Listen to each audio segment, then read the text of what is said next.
Oke, teman-teman. Jadi di sini saya mau coba speak up terkait masalah kasus sekarang yang lagi viralnya di TikTok. Hampir di semua sosial media juga, teman-teman. Tentang masalah sisi gelap daripada sirkus yang dikelola oleh Oci ini, teman-teman. Ya, walaupun nggak satu perusahaan dengan Taman Safari, tapi keduanya itu memiliki apa ya, satu kontrak kerjasama yang sama, teman-teman. Oke, jadi singkat cerita, saya berani berspekulasi tentang kejadian dulu waktu saya masih kecil, teman-teman. Jadi sedikit cerita ya, teman-teman.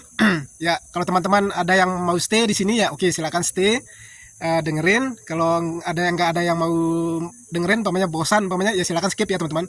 Karena di sini saya mau membagikan kisah pengalaman hasil trauma yang sampai saat ini masih tersimpan di memori kepala saya, teman-teman. Kenapa sampai sekarang, sampai detik ini, di umur saya yang udah nggak udah dewasa, udah sangat-sangat dewasa saat ini, masih tersimpan kejadian seperti itu? Ya karena sesuatu hal yang bikin kita trauma waktu masih kecil itu pasti akan tersimpan rapi di memori otak kita, teman-teman, seperti itu. Jadi singkat cerita, teman-teman, dulu waktu masih saya duduk di bangku sekolah dasar, seingat saya itu kelas 4 SD atau kelas 5 SD, seperti itu, teman-teman. Kelas 4 SD atau kelas 5 SD, seperti itulah lebih kurangnya, teman-teman. Saya lupa ingat. Yang jelas saya masih SD, antara kelas 3, kelas 4 atau kelas 5, seperti itu, teman-teman. Jadi saat itu kan tahun 90-an ya, teman-teman. Yang jelas itu tahun 90-an. Tahun 97 ke atas lah, 95, 96, 97 sampai tahun 99 sampai tahun 2000 lah. Seperti itu, teman-teman. Pokoknya saat itu saya masih duduk di bangku SD. Seingat saya itu kelas 4 SD kalau saya nggak salah. Oke, kelas berapa aja lah. Yang penting masih SD. Jadi saat itu sepulang sekolah, teman-teman, sepulang sekolah, ya karena saya kan rumah saya saat itu agak jauh dari pedesaan pada umumnya ya, teman-teman. Jauh dari pedesaan pada umumnya.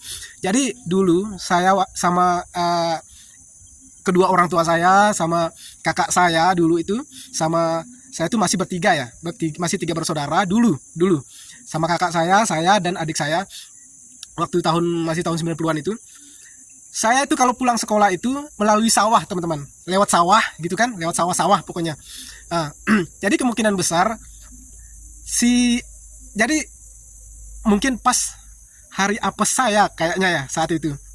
Jadi satu hari itu awalnya sih saat saya pulang setiap harinya tuh aman-aman aja, teman-teman. Nggak tahu pas pada saat itu saya tuh, ya mungkin karena saya pulang sendiri, teman-teman. Karena biasanya kan saya pulang dengan barengan dengan teman saya ya, teman-teman. Kadang berdua, kadang bertiga gitu kan. Tumben saat itu saya pulang sendiri, teman-teman. Saya pulang sendiri. Soalnya saya pulang duluan saat itu. Saya nggak ikut teman saya yang mau bermain dulu di sekitaran area sekolah itu. Saya pulang duluan saat itu, pulang sendiri duluan saat itu, sendiri. Ya makanya saat itu kayaknya si penculik, kita sebut aja penculik lah, teman-teman. Si penculik itu memang udah mengintai saya dari pas saya pulang sekolah itu. Jadi ketika jaraknya itu kira-kira sekitar berapa ya? Sekitar 4-5 kilometer, teman-teman, dari sekolah saya ke rumah saya itu, teman-teman. Rumah saya itu di persawahan tempatnya, teman-teman. Pokoknya yang jelas puluhan kilometer, kira-kira 4-5 kilometer saya berjalan, teman-teman. Lebih kurangnya seperti itulah.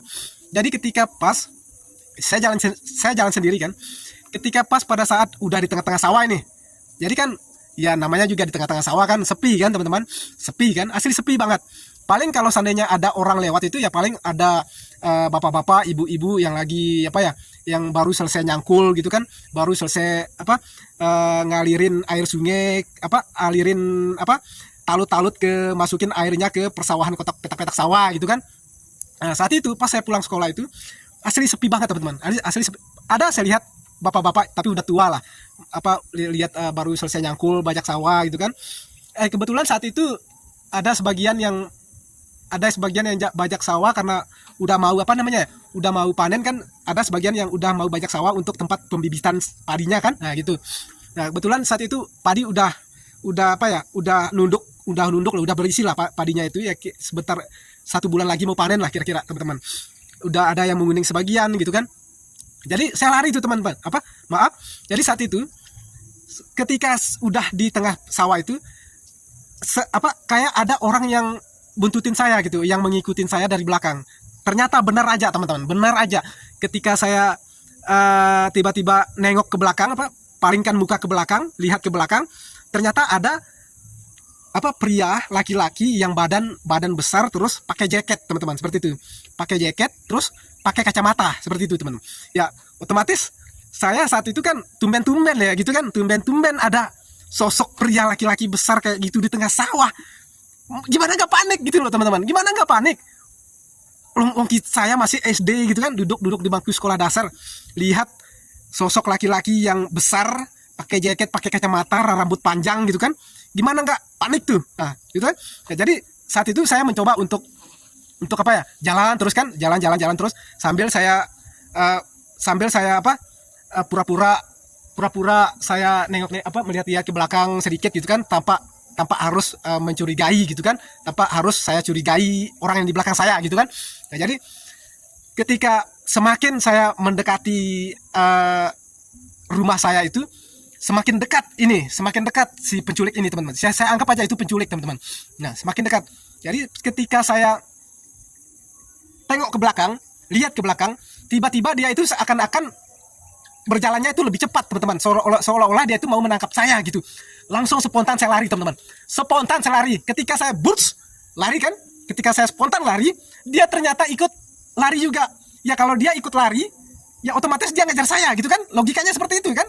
Nah kalau saya saat itu kan saya lari, tiba-tiba lari, terus dia ketika saya tiba-tiba spontan lihat ke belakang, dia juga larinya menuju ke arah saya, menuju ke arah saya. Otomatis di pikiran saya saat itu, ini orang akan menangkap saya seperti. Jadi saat itu cuma sekali aja saya melihat ke belakang, udah saya nggak pernah lihat ke belakang lagi teman. Saya fokus lari terus, sekencang-kencangnya, sekuat-kuat tenaga saya lari saat itu, sampai tiba pada saatnya. Alhamdulillah saya sampai di rumah. Saya langsung, kebetulan saat itu ada orang tua saya, langsung saya aman lah pokoknya saat itu. Yang jelas sampai rumah itu saya minum air terlebih dahulu, saya tenangkan diri terlebih dahulu, dan setelah saya sudah hampir tenang, baru saya ceritain kejadian itu kepada kedua orang tua saya sama kakak saya, seperti itu teman-teman. Nah jadi kesimpulannya bukan hal yang tidak mungkin teman-teman. Kejadiannya saat ini terjadi, yang lagi viral ini di sirkus ini, Taman Safari ini, kemungkinan kalau seandainya saat itu saya ketangkap, kemungkinan saya akan dibawa ke sirkus miliknya ketiga orang ini teman-teman. Ya, jadi itu singkat cerita pengalaman hidup saya waktu masih kecil teman-teman ya. Jadi ya mudah-mudahan aja apa yang saya sampaikan ini, ya jadi saya tidak ada maksud untuk mendiskriminasikan seseorang. Yang jelas ini tentang pengalaman hidup saya. Semoga pengalaman saya ini ya bisa jadi pelajaran buat kita semua dan bermanfaat. See you next time. Jangan lupa follow ya. Bye.